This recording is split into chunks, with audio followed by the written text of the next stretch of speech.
Hi, everybody, and welcome to another episode of the Double A Team Podcast. I'm your host, Steven Negishi. Thank you for joining me on this Sunday night, a little bit after 8 o'clock here on the East Coast. Let me get my laptop because it's about to run out of battery as well. Normally, I don't have my mic stand on because my laptop would be the functioning. But sorry, we had to kind of tinker with the PC and rebooting, but nothing happened. So I'm using this microphone that I used to use a long time ago that I haven't touched in a while. But to my We're live. right, yeah, we're live, and thankfully, to my right, or I'm sorry, to my left on your YouTube screen or on the X is my co-host and associate editor of the sports blog Awful Announcing. It is Ken Fang. Ken, thank you for joining me on this evening. Neither one of us really have a lot to talk about and when it comes to our NFL team. So let's get that out of the way first of all. All right, Ken, your game finished early. Your Cleveland Browns and the Tennessee Titans, two worst teams in one of the two first teams in football, went face to face. The final score, I should say, 31-29. The Titans win I believe, only their second game of the season. I gotta say that had to hit you pretty bad, losing not only to the Tennessee Titans, but more importantly, though, it seems as though things are. I don't want to say unraveling because leading up to this week's game, we heard a story about Stefanski being a hot candidate if he becomes available, and all of that. But it seems as though losing to Tennessee Titans now kind of sealed his fate, his future with the Cleveland Browns after today. Yeah, the Browns didn't look like they were ready for this game. You know, they made a 1-11 team look like an 11-1 team. The defense didn't look like it was ready. This should have been a game that the Browns should have easily won, like they did against the Miami Dolphins earlier this season. I can't explain it. Myles Garrett should have been ready, but instead, Tony Pollard was made to look like the second coming of Eddie George and Derrick Henry. I mean, he ran all over the Browns defense. The Browns made mistakes on offense. Shedeur Sanders threw a pick. There was a fumble deep in their own territory, which led to a score. The Browns were down 2 scores late, and credit to Shedeur Sanders, he rallied them to a potential tying score. But then, for some inexplicable reason, for the 2-point conversion to try and tie the game, Stefanski took Shedeur Sanders out and tried to do a trick play in which it was kind of like a reverse. What is that? And of course, the Titans seemed to be ready for it. It lost yard. It would have lost yardage. It would have been intercepted, but a pass fell incomplete. I'm just disgusted by this team. I've joked about relegation, but I'm serious. I really feel the Browns should be relegated to the Big Sky Conference. This is just bad. That's a bad team. Kevin Stefanski, I don't know who would hire him after a performance like this. I know that Shedeur Sanders isn't his quarterback, but you try to adjust on the fly. Why don't you trust your quarterback who can run the football in from 2 yards out to make the tying score? But again, Browns really shouldn't have been in this position. They shouldn't have been down 2 scores late in the game.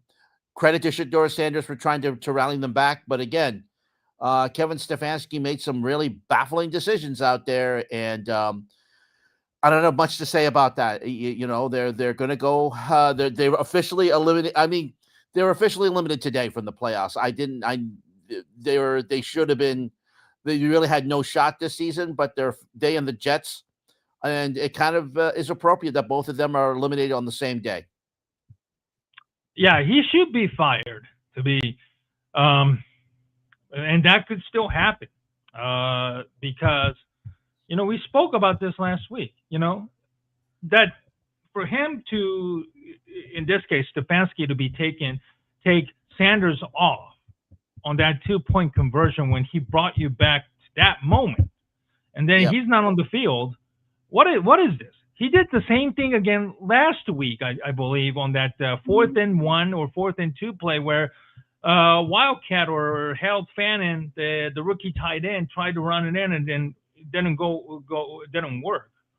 And Stefanski was kind of dismissive, and once again, he seems to be very, very nonchalant about it. And I get it. I think at this point, if Browns fans accuse Stefanski of trying to sabotage Shedeur Sanders at any point during the game, I think the fans will believe it. And I think today's decision, once again, was on full display.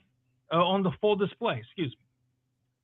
It seems as though neither man are on the same page, and Sanders tried to defend him, last week, and it seems as though Stefanski's action speaks pretty much how he truly feels about Sanders, and I think today's loss was pretty much an indictment on that one.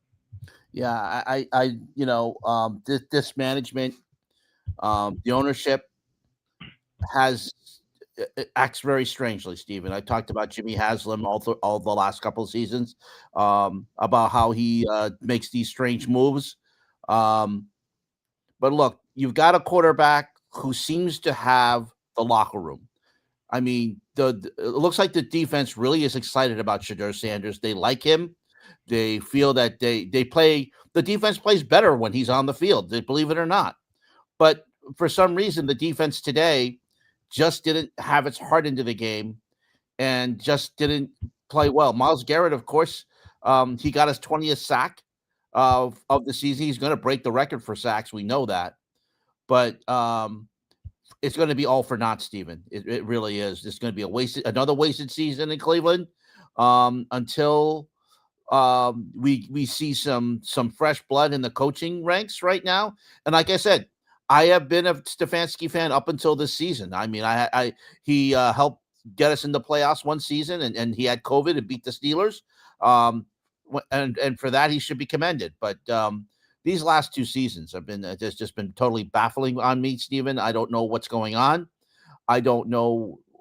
It's rather obvious to me that I don't think he's seriously trying to sabotage Shedeur Sanders, but it just goes to show me that the way that the last couple of weeks that he's coached, that he doesn't truly endorse him.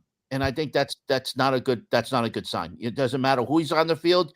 You got to endorse them. You got to be on the same page. And for him to take out Sanders on a couple of key moments out there, I think speaks volumes. Yeah. I think Stefanski needs to be fired ASAP, to be honest, because the Browns lose to the Tennessee Titans, which is a bottom dweller, probably one of the worst NFL teams I think I've seen in a long, long time. With Brian Callahan fired, Cam Ward is shooting blanks. If it wasn't for the Arizona Cardinals making stupid decision on the Amari DeMarcado, who dropped the ball right before he scored a touchdown, and then the Tennessee Titans storming back to win that game, and then winning today, I think Cleveland Browns fans has to be furious. Everybody else, Stefanski undermining Sanders. Sanders played a very good game. I think there is no question about it. You rally your team, to get to 2 points, and then you just pull the rug underneath him. No amount of explanation cannot be accepted, and there's no question that what Stefanski did was, inconceivable. No amount of excuse or apologies cannot change the minds of fans at this point. The players are probably giving up. I'm sure the defense, giving up over 150 yards, to Tony Pollard had to be a kick in the gut. Myles Garrett getting a a sack, obviously, in this game, but it feels like it's all for naught. I know Sanders is rallying the team with his positivity and everything, but right now it's just this game. Had they won, at least it would have given Sanders a boost at winning the quarterback job. But now it seems as though Mary Kay Cabot said in the pregame show that I think they're still going to have to go out there and draft a quarterback and everything. But well, when a coach isn't actively trying to make an evaluation, I don't know if a new coach is feeling comfortable having to deal with the circus that involving Shadur Sanders. And it's not just because his father being a Deion Sanders, right. But Ken, what do you think? Well, don't forget though, Deshaun Watson is still a factor in this. He is still signed through 2027, and he still has the money for that those 2 years. Cleveland's still going to have to play him when he comes back next season. Sanders is probably going to be the backup to him. I don't know what's going on. This is just again, it's a mess.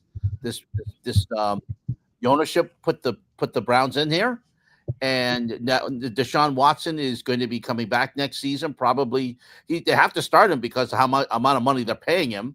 So I wouldn't be surprised if Shadur Sanders tries to ask for a trade because he's proven he can play out there. So I wouldn't be surprised if he tries to ask for a trade or he can't hold out, but no one's going to take Deshaun Watson. So this is going to be a mess all next season, Steven. This upheaval. It doesn't matter who's going to be the coach next year because you're going to have a situation where you have Watson playing and you have Shadur wanting to play.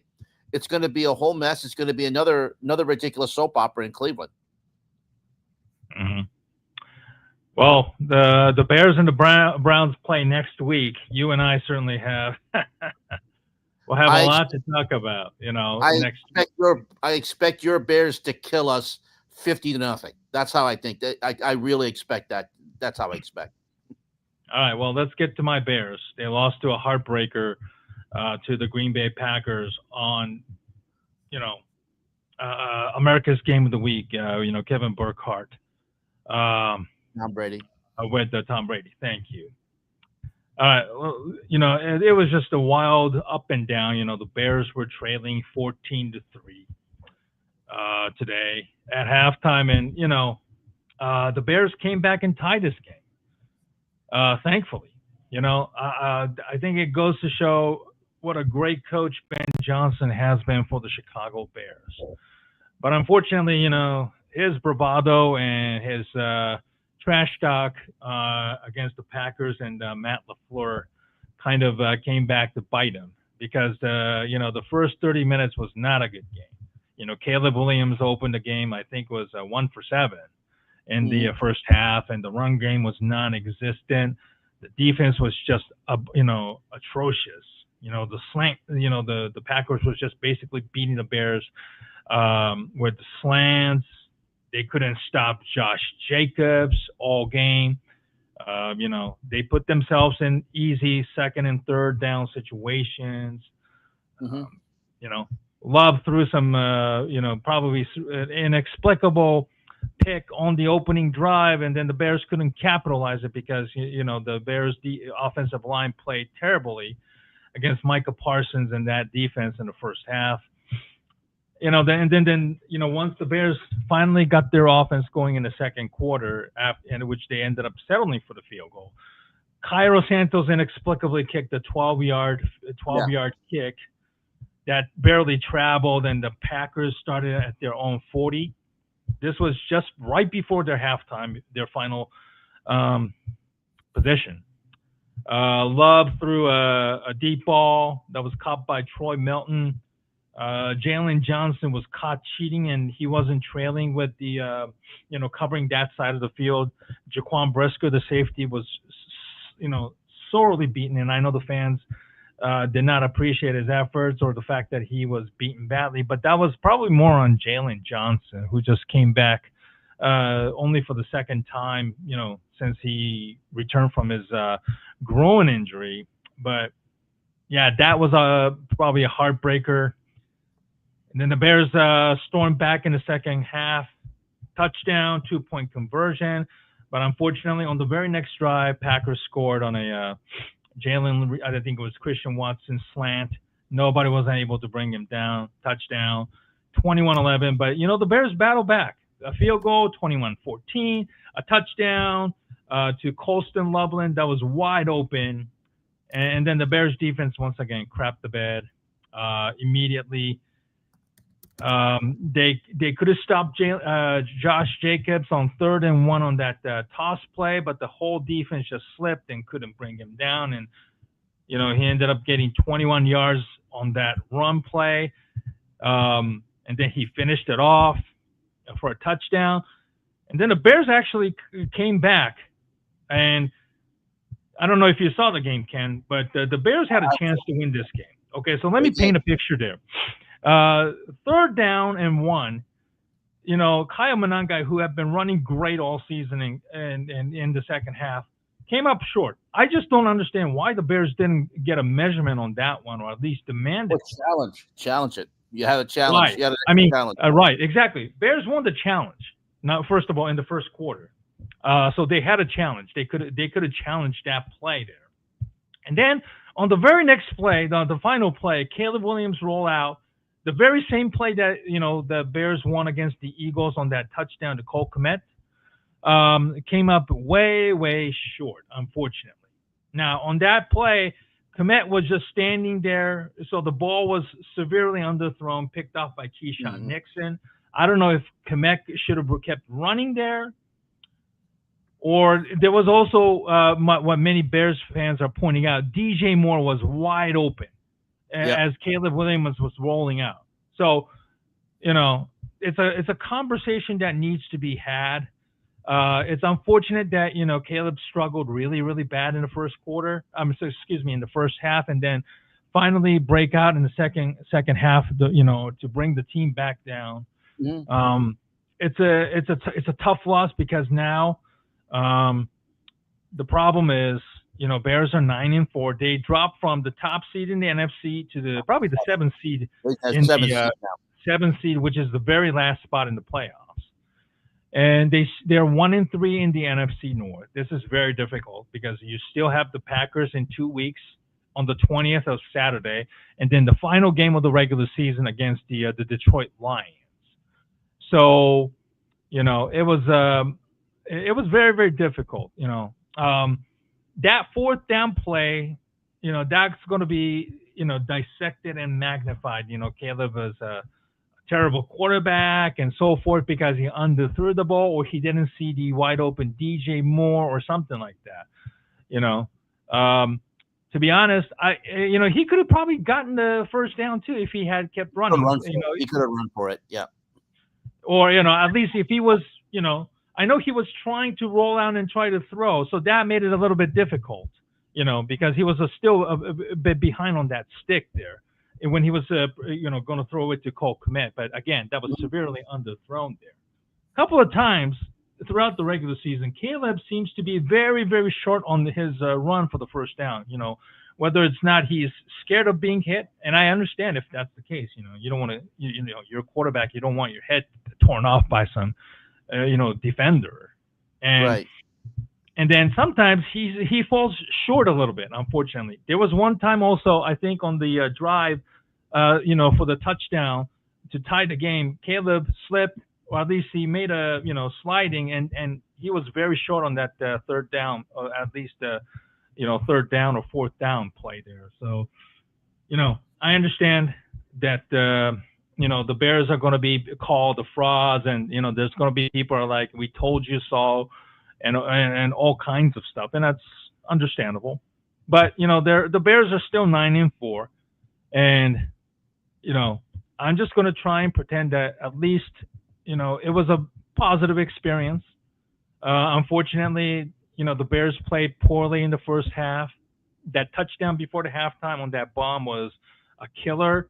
and then the defense, just couldn't generate a pass rush to save themselves. Multiple times they went all out blitz, cover zero or cover one, and they still could not get to Jordan Love. There was just one sack. Montez Sweat had one in the first quarter, and everybody else was just basically non-existent. So, yeah, I just hope that the Bears can somehow find a way, to get to the playoffs. I don't really care about moral victories. I'm sick and tired of that. And I think many Bears are sick and tired of that. I'm not gonna trash my team, but hopefully next week, one game at a time. It starts with Cleveland. It starts with Cleveland, and they have to beat the your Browns. With all due respect, they can win by win or 10 or 100. They have to win against the Browns, and you cannot afford to have a bad start, even against the Cleveland Browns. You got to be able to dominate, an opponent that you're supposed to win, and you need to, take out your frustration. You cannot get off to a slow start and expect to win against anybody. You just have to, the passing game has to be better. The receivers have to be better without Rome Odunze. DJ Moore was 0 for 0, 0 catches, 0 yards. I don't think I've heard DJ Moore I think he may have, I might be wrong, but I didn't hear much about DJ Moore at all today. Right.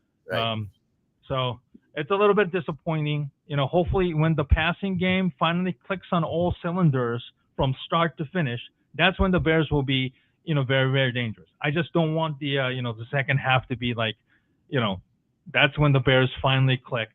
I want the whole thing, the 60 minutes to be, where the Bears are firing on all cylinders. So that's how I feel about it. Yeah. Yeah. I mean, just quickly, but so we can get on to the other subjects. But I will say that there's a chance to get well next week against my Browns. Like I said last week, you have to hold serve at home.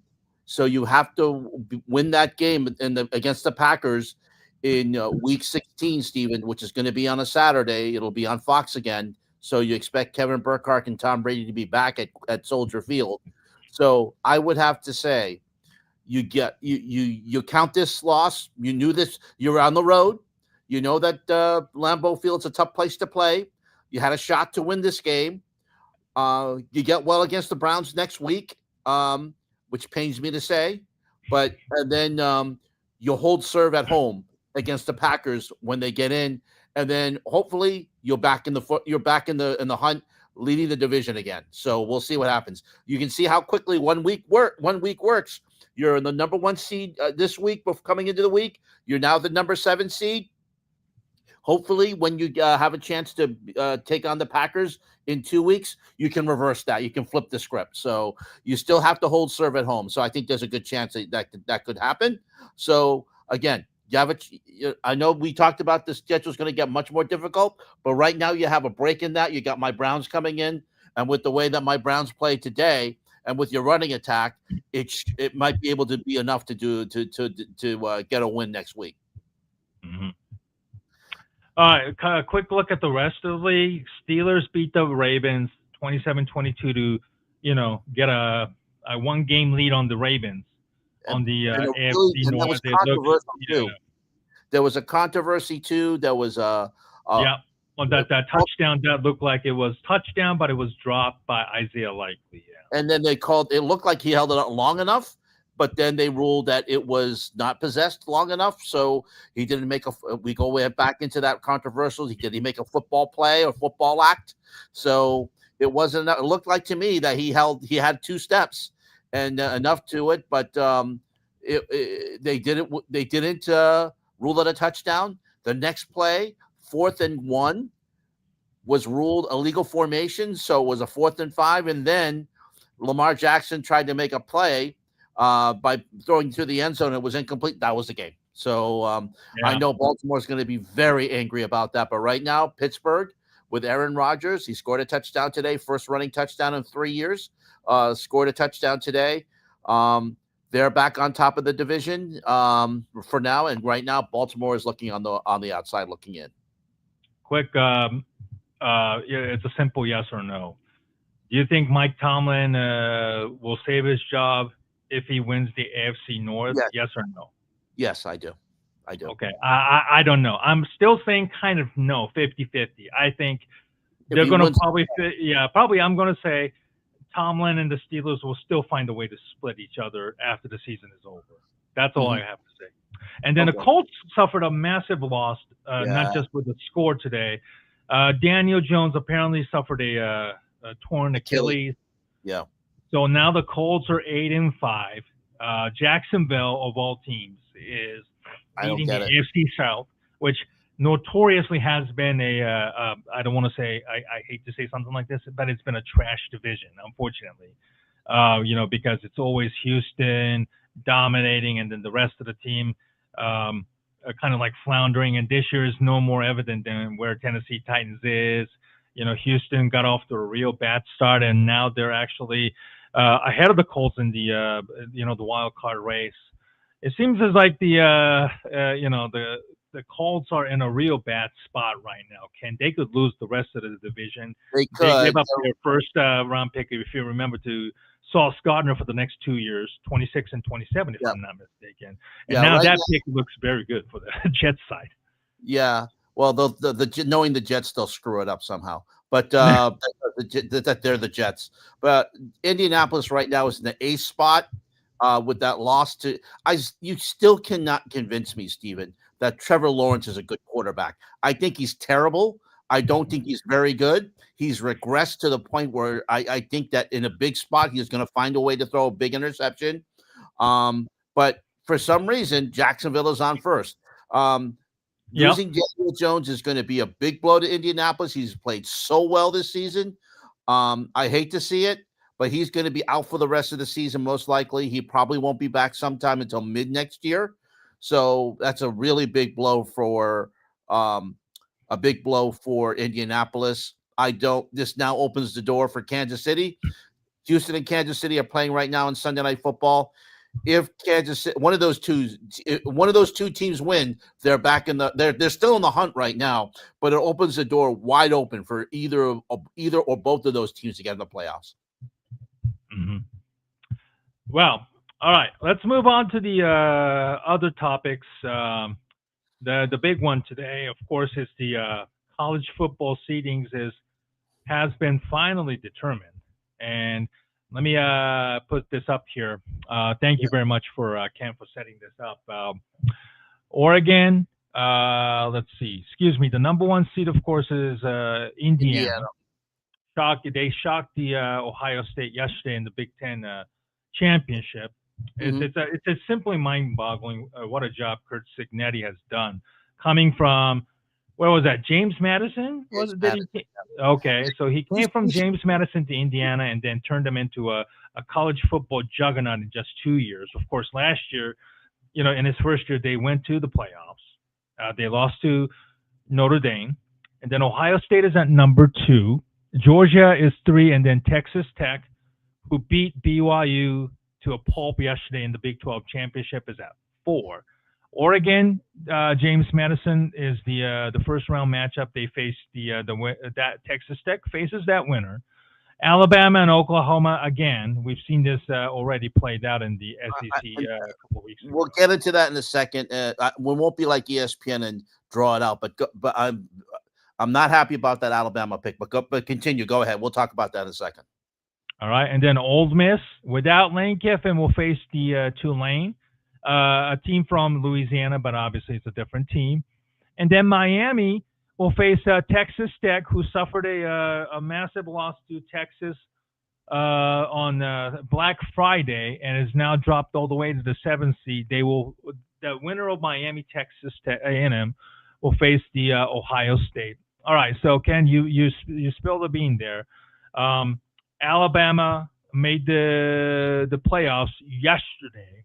Despite yesterday's loss to Georgia in the SEC championship, which quite frankly wasn't really competitive at all. And this was actually one of the controversial decisions. Notre Dame was also left out, and people were talking about, Notre Dame, Miami, blah, blah, blah, all week. I I'm glad Miami got in because they beat Notre Dame in a matchup already. So that head-to-head matchup, even in a non-conference game or whatnot, technically Notre Dame is not. Can stand for something. Right. They play SEC, but they're not really in the SEC conference. So at least they played each other, and then Miami beat them fair and square. There was no controversy in that game as far as I remember. So I'm glad that at least Miami got in. But Alabama, Oklahoma, I have nothing against Oklahoma. It's that Alabama is the fact that they're in it for some reason, inexplicable reason. Three losses. And then again, yesterday they lost to Georgia in a game that, in the SEC championship, that Alabama was quite frankly dominated. And, the talks of SEC bias and ESPN influence is not going to go away because of teams like Alabama being miraculously put in. And then, you have, SEC commissioner, I forgot the name of it, not the late Roy Kramer who died yesterday. Well, Greg Sankey, I thank you. Greg Sankey pushing for,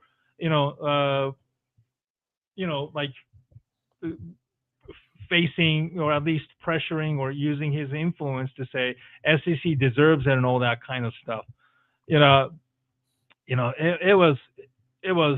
It's simply embarrassing. So, Ken, I'm going to give the floor to you. Your thoughts on the seedings and then Alabama getting favoritism because it's SEC and the ESPN. Well, I feel Notre Dame should have gotten in over Alabama with 2 losses. Right. Notre Dame with 10 straight wins should have gotten in. And I still don't understand I don't understand the committee. I really don't. Yeah. The committee said that, first of all, Notre Dame was ahead of Miami, and then all of a sudden flipped them today or yesterday. With them not playing, how do you flip them? I don't understand that at all. And then BYU, which gets killed in the Big 12 championship game by Texas Tech. So you would think that perhaps Alabama getting killed in their conference championship game would be moved. But no, they bring Alabama in over Notre Dame.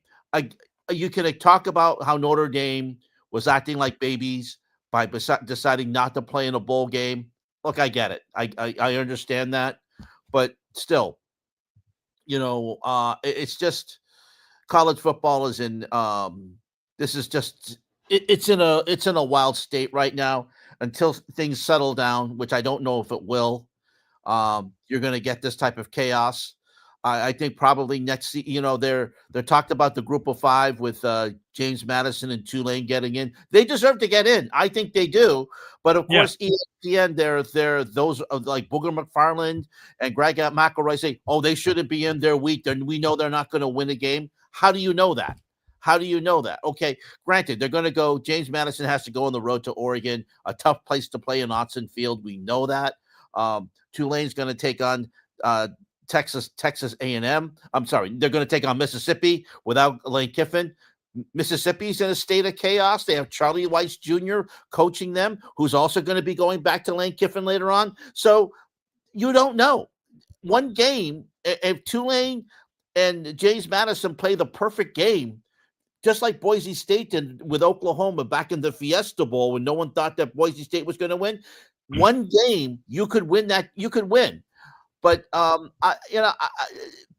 next year it's going to be probably tweaked again, so the group of 5 doesn't even get in, so the SEC can get more teams in, which I think is ridiculous. And Alabama, I really don't think deserved it. But again, this committee did a very bad job. It really did. It did a bad job in choosing these 12 teams. People say, oh, with 16 teams, it should be better. I don't think it will be, because we're still going to get this type of chaos until maybe we get 2 networks coming in and having this, because ESPN's relationship with the SEC and wanting to continue its relationship. I think this is just beyond reproach about how this, and not only that, ESPN's show today They do this every year, but Right. they drew it out. It was one of those dumb things. The NCAA tournament, they with all the criticism, CBS and Turner automatically said, okay, let's get to it. The top 4 seeds, let's get to the first 2 regions, and they do it right away. We had to wait 23 minutes to get the first 4 seeds. And because they kept talking, because all of their analysts had to get their hot takes in, they drew out the revealing of the field for 12 teams, Stephen. 12 teams. It took 13 minutes to finally get this whole thing, which could have been easily done in 5. But because everybody had to get their hot takes in and analysis in, they drew it out. So it went from 12:23 until 12:36. Yes, I counted. I was waiting for that. We should have known from the FIFA World Cup draw that this was going to get drawn out. We'll get to that later, but still, ESPN did a very bad job today on their show. They should be ashamed, but they don't care because they're the ones. They know we're all watching, so they're just going to draw out their show. They do it every year. They get criticized, and yet they still do it because they want to get their hot takes in. Yeah, and you mentioned Notre Dame not in it. Notre Dame at 10-2 opts out of the bowl game, and it's kind of drawing all kinds of controversy. You're screwing the student athletes, blah blah blah, and then you have people saying schools don't even make money off of bowl games. It seems as though the meaning of bowl games itself is starting to lose its relevancy, in my opinion. And there's understandable why Notre Dame decided not to even play bowl games, because you don't want to risk your players getting hurt. Of course, you have players like Jeremiah Love, who's a decent shot at going in the top 15, top 20 in the in the upcoming NFL draft. So he probably would have opted out anyway. It's becoming like some say a glorified spring football training that takes place in the winter because of opt-outs. You have transfer portal. Unfortunately, players leaving a lot earlier nowadays. Players not opting to play out. Yeah, and the coaches too.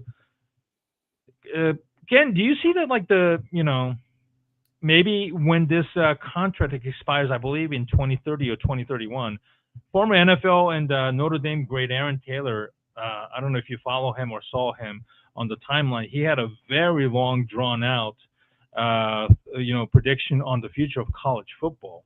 I'm not going to share it because it's too damn long, but he believes that there will be no NCAA, and then we're going to have basically just top-heavy teams, controlling their own destiny and narrative.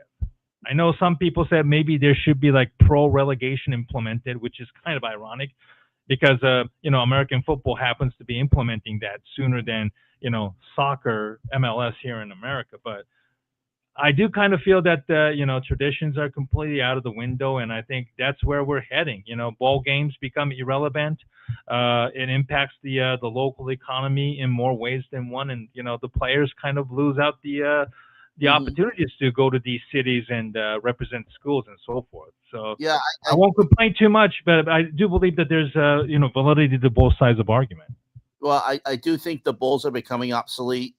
They'll probably be maybe instead of 30 that we have now, or however many we have, eventually like the Pop-Tart Bowl or the Duke Mayo Bowl or whatever bowl that we have now, they're going to be obsolete, Stephen. And I do feel that eventually a lot of them are going to have to go by the wayside.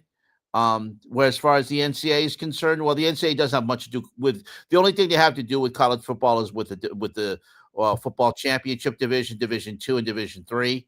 They have nothing to do with the top division. They really have nothing to do with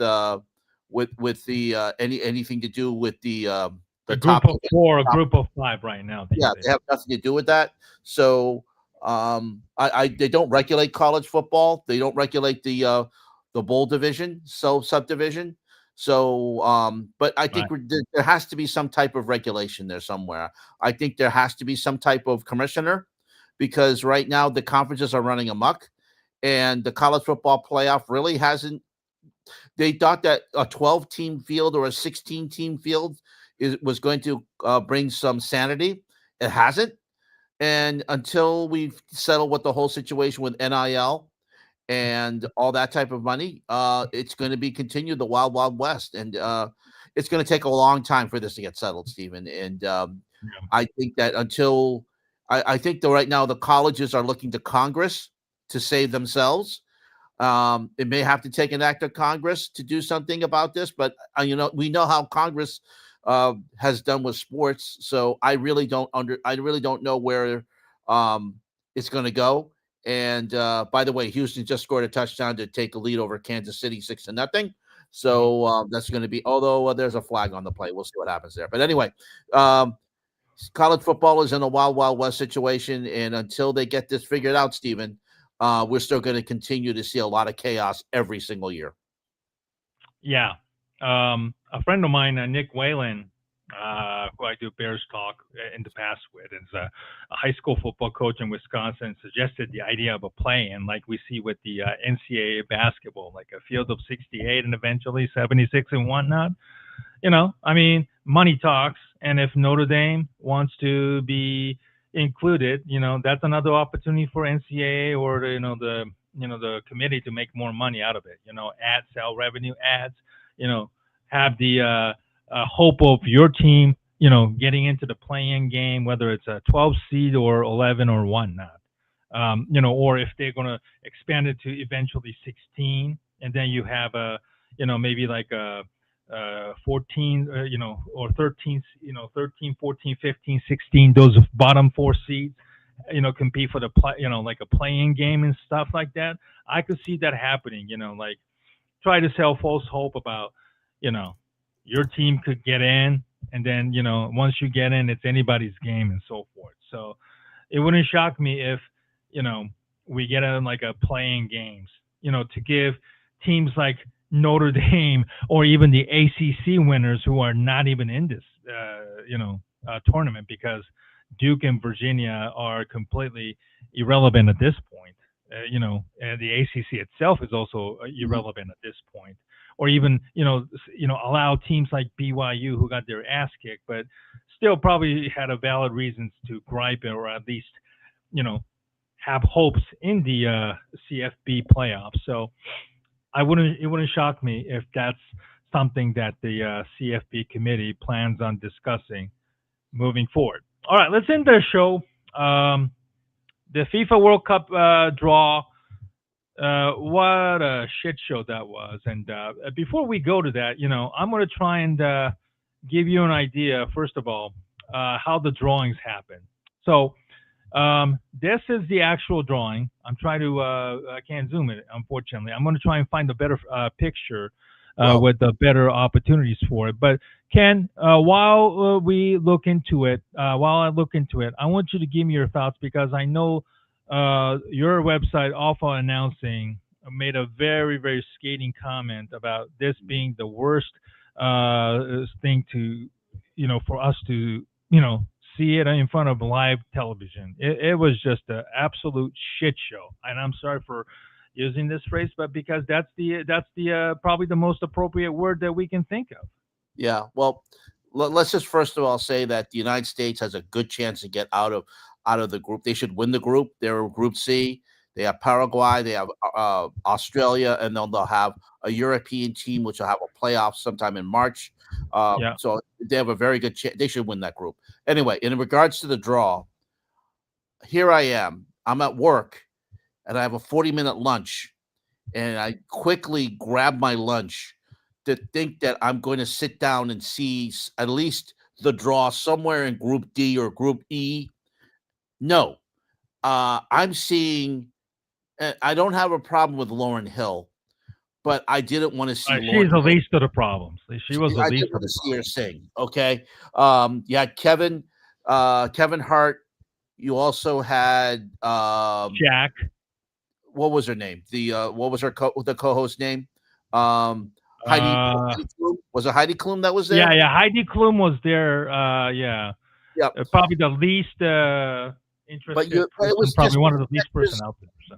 You also had all the time that I was watching, there was no draw. Okay, so I luckily, because of and I was following a little bit on social media about the comments. I knew that I could at least fast forward when I got home to skip all of the ridiculousness, the medal that was the FIFA World Prize that was given to Donald Trump. Yeah, FIFA Peace Award. Yeah. So I don't understand. I mean, yeah, first of all, they held it at the Kennedy Center. FIFA originally wanted to go to Las Vegas, which is where they held the draw in the 1994 World Cup when the last time, but Donald Trump insisted they have it at the Kennedy Center instead.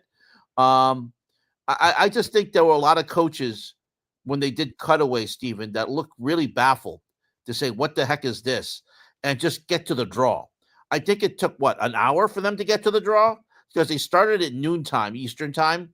Yeah. I didn't get to see one single team drawn during my lunchtime.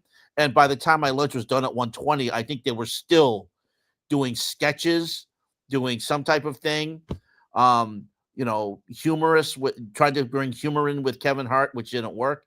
Kevin Hart is usually a very funny man, but there's some things that he can say no to, and this should have been one of them. So money talks. Money I know money talks, but it was just stupid. This seemed to be more to be an ego to our president, and he had made a speech which made no sense. It was just I'm going to put this up real quick here, Stephen. I'm going to say that it was an unmitigated disaster. That's basically it. That's basically what it was. The World Cup draw was an unmitigated disaster. It was terrible to watch. It wasn't good television. By the time they got to the draw, shit I've ever saw. Yeah, it was by the time they got to the draw, I think they probably lost a good piece of the audience. But luckily, like I said, I had it recorded so I could fast forward it. And I also fast forwarded through the Village People, who are way past their prime. But of course, I know that's the president's favorite song. But anyway, I'm glad that I was able just to watch the draw. Rio Ferdinand tried. Wayne Gretzky was an embarrassment because he couldn't pronounce countries' names. I thought that they had a rehearsal for this. I give credit to Tom Brady for knowing how to pronounce names. I also give Shaquille O'Neal. He just went there, and I think he was doing a bit. He was just being deadpan, but at least he did his best pronouncing the country's names. But Wayne Gretzky was an absolute embarrassment by not knowing how to pronounce names. He didn't know how to pronounce Curacao. He didn't know Macedonia or whatever, like Macadamia. North Macedonia was ridiculous too. I thought that at least I thought he was usually they rehearse these things, so I would think that he would have known how to pronounce the names, but and of course he was making side comments about how and that's not what you're there for. You're not supposed to make side comments, but and I know he's an analyst on TNT for the NHL on TNT, but keep the comments to yourself about soccer to yourself, Wayne. And overall, the show was just terrible, and hopefully, it's going to be in Saudi Arabia in 4 years, I believe. The 2030 World Cup is, I believe, in Saudi Arabia, Stephen. So who knows what that type of show No, I think it's 34. I think the one next one is the one with Spain and Morocco nearby, I think. Okay, so hopefully that will be much better. But anyway. It just made this was embarrassing. This was embarrassing. Sorry about that. And it just made America look real bad on the national stage. It's bad enough as it is with Trump. I posted earlier about, it was a reflection of a dystopian world that we're starting to see, play out more and more now.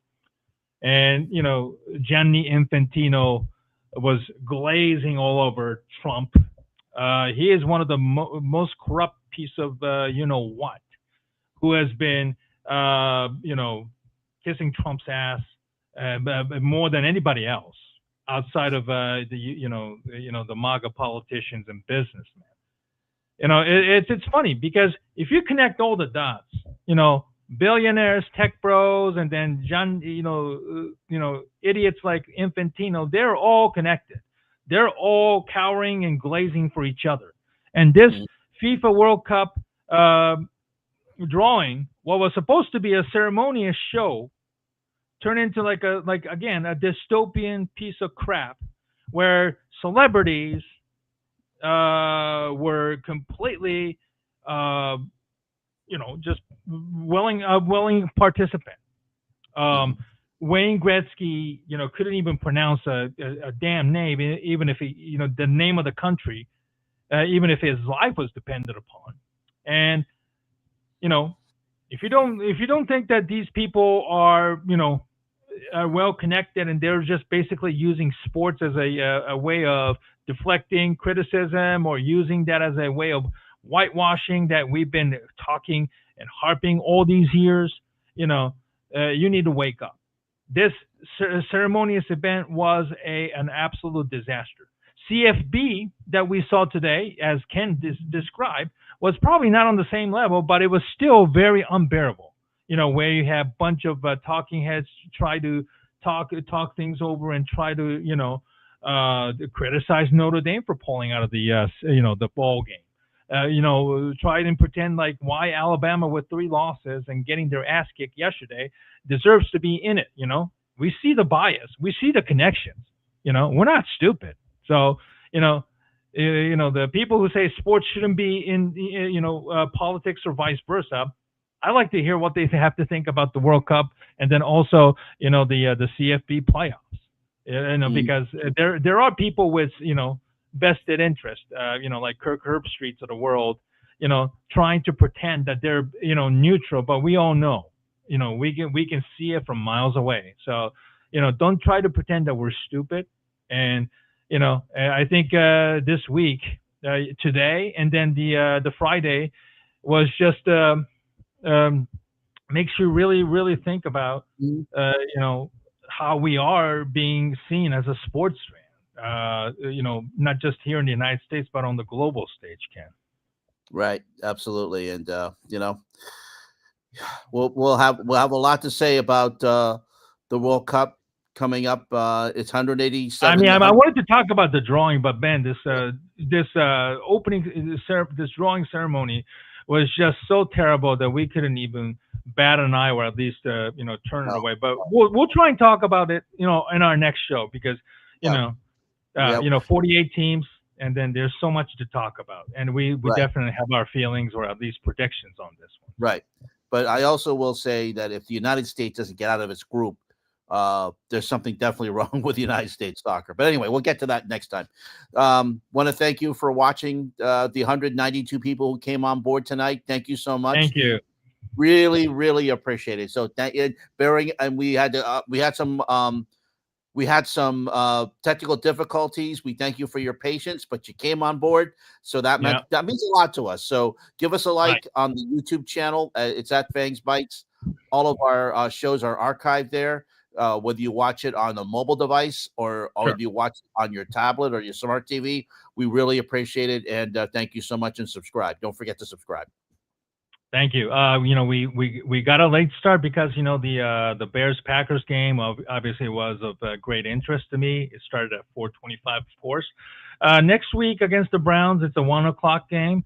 So hopefully the game will end. I'm talking with my buddy, Rashab Shakiri, about doing a live stream either next week's Browns game or we're probably definitely going to be doing one on Saturday, the week after that one. The December 20 Packers game. We'll probably do some live stream if it's possible. But what was that, Ken? Let's talk about we'll definitely be on next Sunday at our regular time around 7 o'clock Eastern. But let's talk about doing a special show right after the Bears game. If you're gonna do a live stream, let's talk about doing a special stream right after our special Saturday night stream. So let's talk about that and we'll see where it goes. Absolutely. We'll keep you updated. If we do a live stream next week, I'm definitely going to ask Ken to kind of jump on in with us to kind of, maybe about 20, 30 minutes of your time and then, give us your thoughts on the, the game itself as well. So we'll keep you updated, folks. All right. Thank you so much. Have a great week in sport. Be safe out there. We know it gets dark early right now. So in this time, stay warm. And be good, and hopefully your Christmas shopping is going well. Have a good night, everyone, and we'll see you next week.